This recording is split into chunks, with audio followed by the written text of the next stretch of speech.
afternoon, everyone. I'm Lao Ping, and today I'm going to talk about the ecologies of social movements, student mobilization during the 1989 post-democracy movement in Beijing. And at first, I want to give you some background information of how was economy and political at that time. And in the late 1980s, China's economic reform was in a deep crisis. Many Chinese, especially intellectuals and university students, were demoralized by emerging social problems such as high inflation, rampant official corruption, the decreasing economic status of intellectuals and students, and the slow process of political reform. In 1988 alone, over 200 demonstrations and other protest activities occurred in Beijing University campus. And these early actions were contained by government, yet social problems deepened into 1989. And in 1989, 15th of April, Hu Yaobang suddenly died. And who is Hu Yaobang? He was the General Secretary of Chinese Communist Party between 1981 and 1987, and forced to resign his position because of his soft attitude towards student unrest in 1986. Hu Yaobang became the widely respected figure among students and intellectuals. And his death made a lot of students disappointed with the central government's authority, as they thought his death was not naturally. They then start to protest to request the central government to explain the reason, and they want to fight for a higher level of democracy. Besides, while the protest started, the government tried not to negotiate with students. Instead, the government treated it as an entire voluntary turmoil.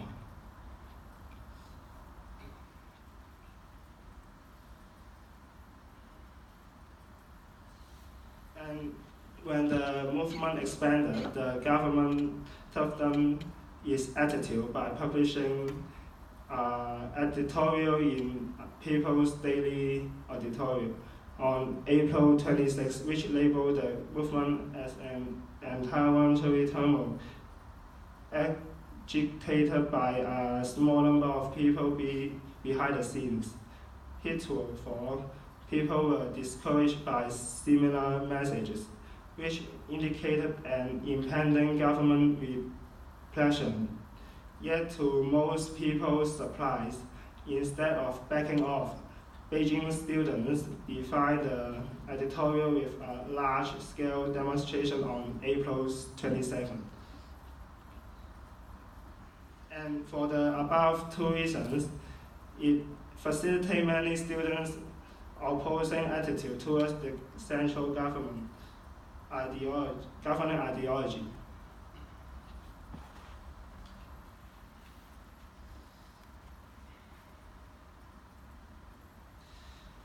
And also based on the background I shared at the beginning, students mostly paid a lot of attention to China's socio-economical situation at that time.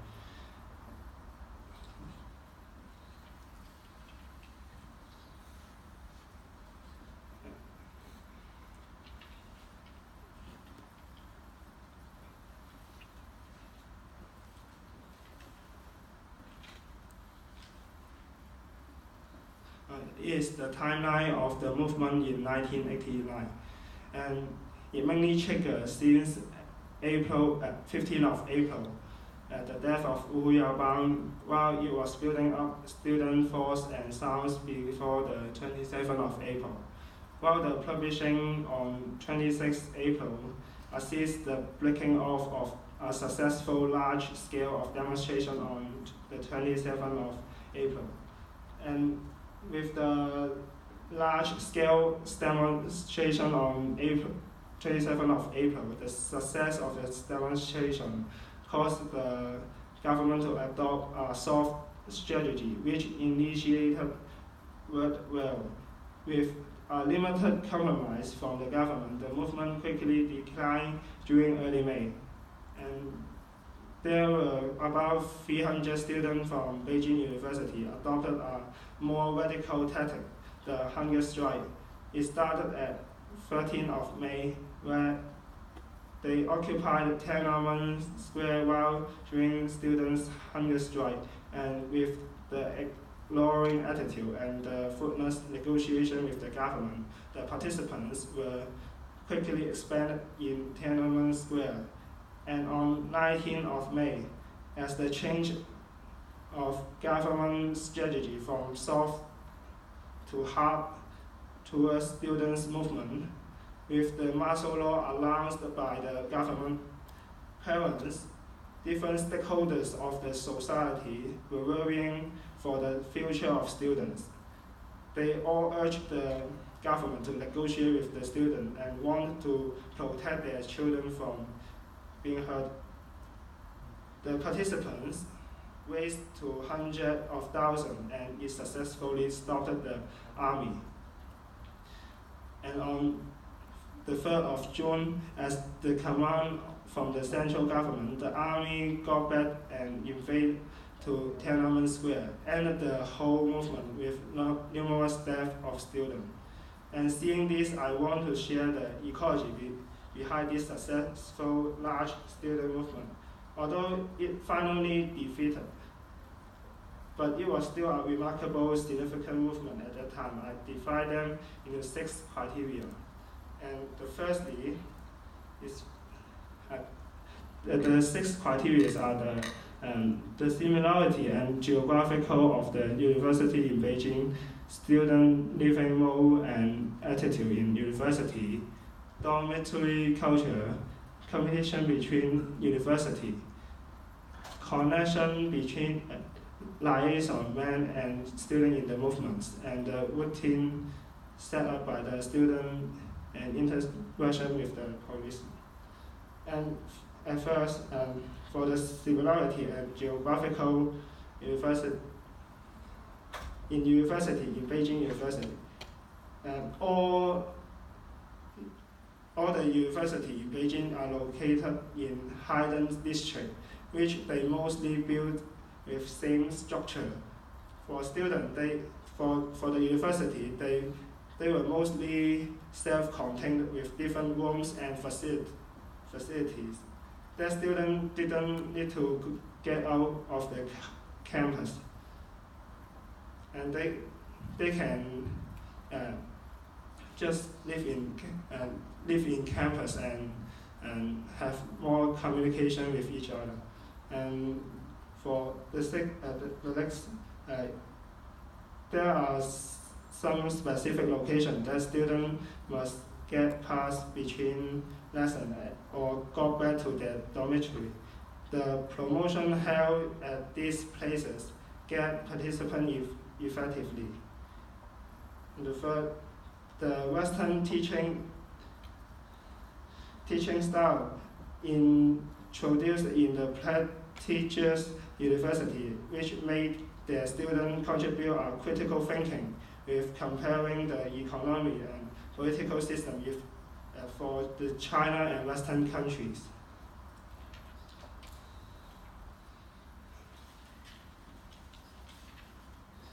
And and also based on the background shared, students mostly pay a lot of attention to China's socio-economic situation at that time, which makes the student movements become successful. And the second, It's about the students' living mode and attitude in universities. Students at that time were not study hard, and most of them have the university life accompanying with their friends in gathering activities. And also, as the economic reforming, more and more private cooperation have been set up, and students have more choice for their career, besides joining the state-owned enterprise. For those with dissident ideology, students, they didn't need to afraid of their future career even they opposing the central government, and they were willing to express their criticism to the government. And for those who had some inspiring idea, students will often be invited to different universities to give speeches to other students and to inspire them. And moreover, students' curious attitude also took an important part in contributing student movement. They were going to different universities to see what's happening, which increased the interaction between universities.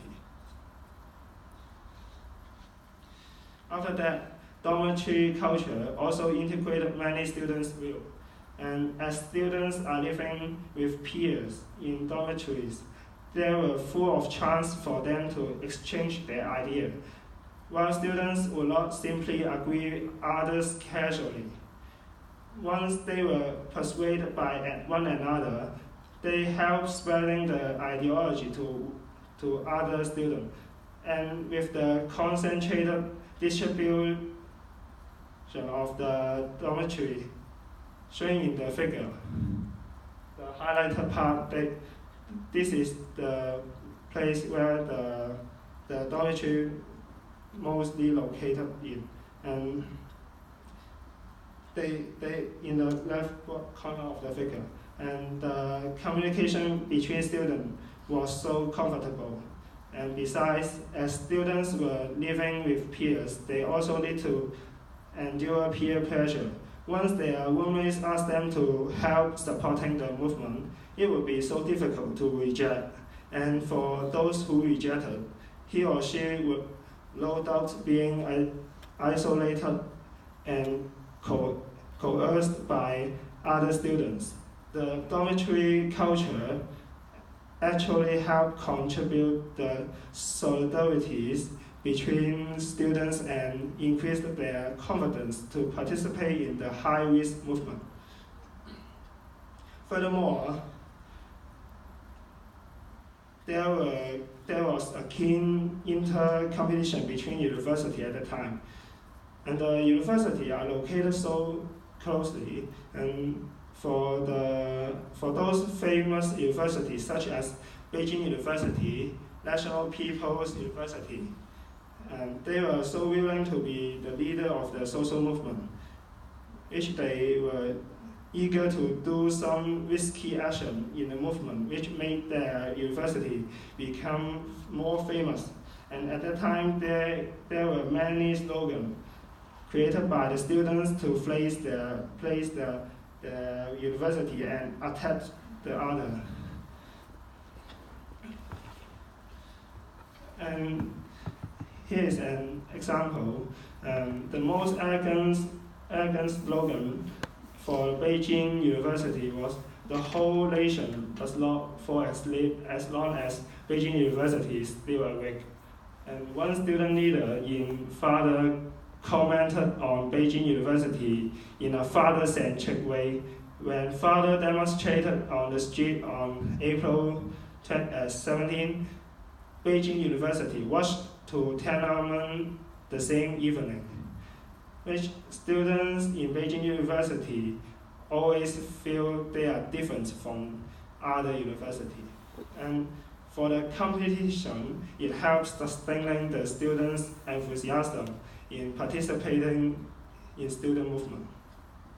And in the student movement, licensed men also help to coordinate the order of the participants with going to different universities to encourage students get out and join the movement and spreading instantaneous information of situation to students and activists.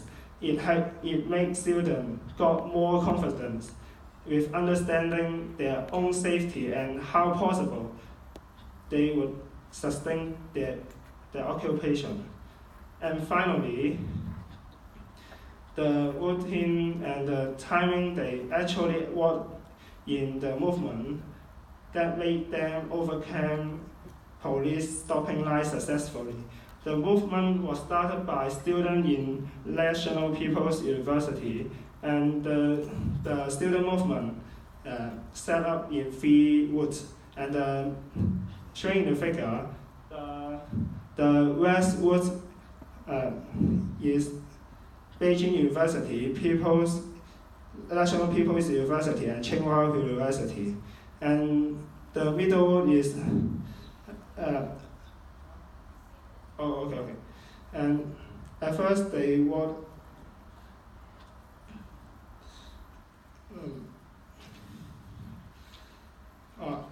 Okay.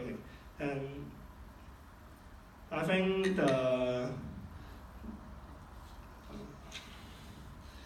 in my own view, I think the students have planted the students' movement with geographical, cultural, and interpersonal relationship advantages. However, the most important point is the actual courage and manpower at that time in the movement. They had been so lucky whenever they felt afraid when confronting with police stopping line. There were always new manpower joined in and support them rather than directly push to the police stopping line. So this made them increase morale and confidence. Also, they were solidarities enough that willing to ask students in other universities to get together, in which I think these were the critical factor why students' mobility could overcame all the stopping line and finally occupied Tiananmen Square successfully in this year.